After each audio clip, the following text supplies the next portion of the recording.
Alguém acha que o Grêmio melhorou? Alguém aqui acha que tem alguma coisa? Ontem, por exemplo, andando ali na avenida que sai de Porto Alegre, como é que é? A Castelo Branco, tem o patrimônio do Grêmio tá estragado. Uma placa lá, eu falava ontem no sala sobre isso. Não arrumaram um outdoor. Isso representa muito do descaso. O marketing do Grêmio, o CEO do Grêmio, tem que cuidar sim do patrimônio do Grêmio. O presidente do Grêmio tem que ter cuidado sim. Não adianta o vice-presidente do Grêmio ir lá e jogar dinheiro no juiz, porque o Grêmio não perdeu a classificação pro CSA por causa do juiz. Não invalido, repito, não invalido o erro e o escândalo que é a arbitragem no país. Ponto. É sempre importante dizer isso. Teve erro sim. Eu não estou minimizando o erro, eu só estou dizendo, não adianta justificar. A arbitragem está escondendo o que o torcedor do Grêmio precisa saber.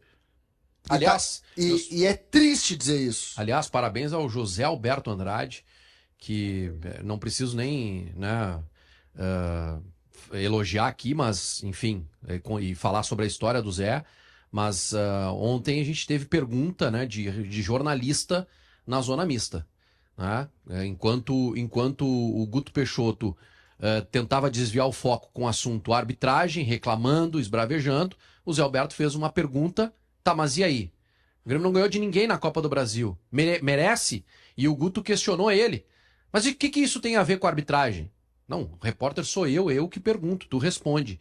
E a resposta foi aí eu falei da arbitragem e tal, mas o Zé foi cirúrgico. Que bom que a gente tem repórter na zona mista que ainda pergunta. É assustador o momento do Grêmio, né? O Grêmio não joga absolutamente nada. A dificuldade ofensiva do Grêmio é impressionante. Ontem, colocar o jeito que o Grêmio foi a campo, o primeiro tempo principalmente, o Grêmio atacando muitas vezes com pouca gente na área, bola na direita para o Oliveira se virar contra o lateral, contra um jogador na sobra, bola na esquerda para o Amuso, a área mal ocupada, né? Os mecanismos de ofensivos do Grêmio não existem. Ontem o treinador do Grêmio deu uma entrevista dizendo que o Grêmio jogou com 3 zagueiros, que o Ronald foi zagueiro. Eu não sei aí se o Mano que usou isso para desviar o assunto, para justificar por que ele não tinha usado antes 2 zagueiros canhotos e insistido no Gemerson, porque o Grêmio com o Kahneman é melhor que o Gemerson, então uma zaga Kahneman e Wagner Leonardo é melhor do que Wagner Leonardo e Gemerson, a gente viu ontem, né, o Grêmio se defendeu melhor. É o CSA, tomou 3 no CSA lá com o Gemerson. Né, então, na pergunta que foi feita, por que ele não tinha feito isso antes, deve veio dizer que jogou diferente. Não jogou diferente. Das 3, ou ele tá querendo enganar, ou ele treinou uma coisa e fizeram outra, ele não viu o jogo. Qualquer coisa dessa é assustadora. Qual o papel do Mano Qual a responsabilidade do Mano na eliminação? É da conta dele, do comando nos 2 jogos. Tudo. Ué, ele é o treinador. Que vai ser minha, vai ser tua. Mas ele chegou recém, tinha chegado no primeiro jogo. Ele recém tinha chegado, mas é assim o futebol brasileiro, né? É assim o futebol brasileiro que a gente trabalha aqui. A gente não cobra quando os treinadores chegam que eles têm que dar resultado rápido. Isso é um tema daqui a pouquinho, o Mano Menezes. Mas então. Desenrolar melhor. Mas assim, até sobre a questão que o César citou da preparação física, porque a gente tem que trabalhar, eu gosto sempre de entrar nesse ponto aí. O Mano disse que o Grêmio está sem força, de novo colocou na conta da preparação física anterior, que trabalhava com uma outra forma que não é adequada ao calendário brasileiro. Essa resposta foi na pergunta do Marco Souza, de 0 Hora, sobre a postura defensiva do Grêmio contra o São Paulo. E ele justificou essa perda de força e disse que o Grêmio não queria jogar tão fechado contra o São Paulo, tão atrás, só que o Grêmio acabou empurrado para trás por essa questão física. Eu vou dar uma informação aqui. O preparador físico do São Paulo é argentino. Munari, por favor. Então não é. Então, como é o preparador físico do São Paulo conseguiu dar força para os jogadores. Tá, Munari, o do argentino do Grêmio não. Tá, Munari, mas não. Mas é que ele falou de nacionalidade, ele falou de trabalho, ele falou de que não são adequados ao trabalho na América no Brasil, do calendário brasileiro. Eu não vou jamais. São Paulo empurrou o Grêmio para trás. Eu não vou jamais respeitar a tua opinião, cara, mas tudo que não é momento agora, na minha visão, é que a gente cria algum tipo de ideologia na posição do Mano. Ideologia, ele não disse que. Não, então, o que ele falou, ele colocou na falta de força, na forma de trabalhar da comissão técnica anterior. O Grêmio. E colocou no não ser brasileiro. Munari, o Grêmio pagou 5 milhões de 4 milhões e meio de euros por um zagueiro do Vitória, de 26 anos.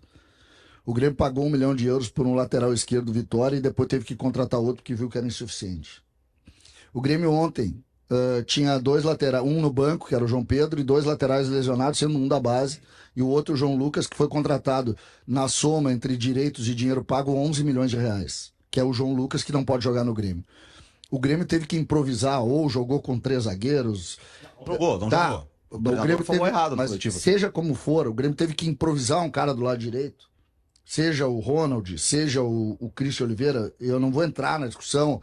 Pra mim não jogou, eu tava lá, bati fotografia, tava bem montadinho, 2 linhas de 4 pra defender, nunca teve uma linha de 5 pra defender, e quando saía jogando, eu saía com 2 zagueiros e efetivamente a bola chegava no Ronald, porque o lado esquerdo o ofensivo do adversário não marcava o Ronald e ele avançava, mas nunca também saiu em linha de 3, porque o adversário nunca marcou. Então, eu não quero entrar na linha de questionar o posicionamento. Eu tô vendo o problema do Grêmio muito maior. Sabe qual é o melhor jogador do Grêmio hoje, Vaguinha? Deixa eu pensar. Volpe? Não, o Volpe não tá jogando. O Volpe pegou. Não, tô falando o sério. Volpe pegou ali, o Volpe salvou o Grêmio. Eu concordo com tudo que tu falou, você Qual sobre a montagem. qual é o melhor jogador do Grêmio? Sem a patifar, Vaguinha. Melhor jogador do Grêmio. Peraí. falando sério. Peraí. Melhor jogador Melhor do Grêmio. jogador do Grêmio nos últimos jogos. Christian Oliveira? Ontem foi mal. O Dodge.